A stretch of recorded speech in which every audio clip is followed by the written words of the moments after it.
Pagkatapos palayasin ni Rigor si Tindeng sa pagtatangkang itakas si Marites, hindi pa rin siya nakontento. Ikinulong pa rin niya si Marites sa kwarto nito. Nakita ito ni Santino at hindi niya napigilan ang sarili sa galit. Para sa kanya, hindi na makatarungan ang ginagawa ng kanyang ama. Nagbangayan sila ni Rigor hanggang sa nauwi sa pisikal na komprontasyon.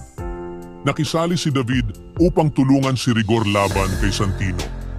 Sa gitna ng kaguluhan, pinilit ni Marites na makalabas sa kanyang kwarto upang awatin ang lahat.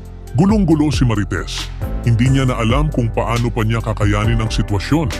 Tinawagan niya si Ramon at sinabi na hindi na siya makapagtitiis pa. Pagkababa ng tawag, agad niyang nilakasan ang loob para makatakas. Dumaan siya sa bintana papunta sa bubong. Pero narinig ito ni David. Agad siyang hinabol ni hindi mapakali si Ramon. Kaya agad siyang nagpunta sa Quiapo kasama ang kanyang mga tauhan upang hanapin si Marites. Doon, naabutan nila si David.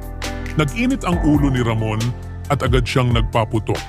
Nakailag si David at gumanti rin ng putok habang tumatakas. Tumakbo ng mabilis si David pero hindi siya tinantanan ni Ramon. Hinabol niya ito sa mga eskinita ng Quiapo. Sa isang saradong daan, naabutan ni Ramon si David. Tinangka nitong barilin si Ramon, ngunit naubusan na ito ng bala. Sinugod siya ni Ramon at sinipa hanggang sa mapadapa sa sahig. Tinutukan siya ni Ramon ng baril habang nagmamakaawa si David na huwag siyang patayin. Sa kabilang dako, abala ang pamilyang Guerrero sa paghahanap ng pera pangpiyansa kay Maki. Nag-aalala si Fatima dahil baka mapahamak ang kanyang kuya. Kaya iminungkahi niya sa pamilya nila na magnakaw sa Quiapo. Si Tanggol sa Quiapo upang mamahagi ng tulong pinansyal. Inutusan niya ang kanyang mga kasama na mag-imbita ng tao. Agad nagtipon ang mga tao para pumila sa bigay ni Tanggol. Habang nagkakagulo sa pila, napadaan ang pamilyang Guerrero. Naisip ni Fatima na baka ito ang taong pwede nilang pagkakitaan.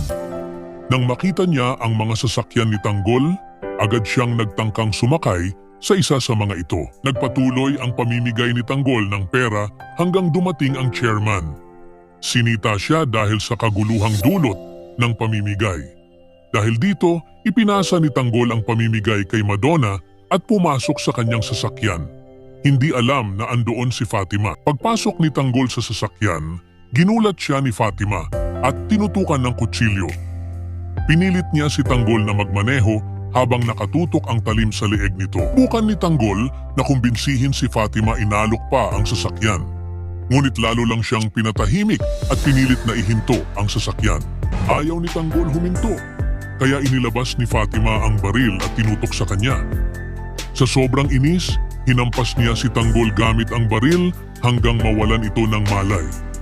Matagal na nakahinto ang sasakyan, kaya sinita ng mga pulis. Sa halip na sumunod, bigla na lang humarurot si Fatima, kaya hinabol siya.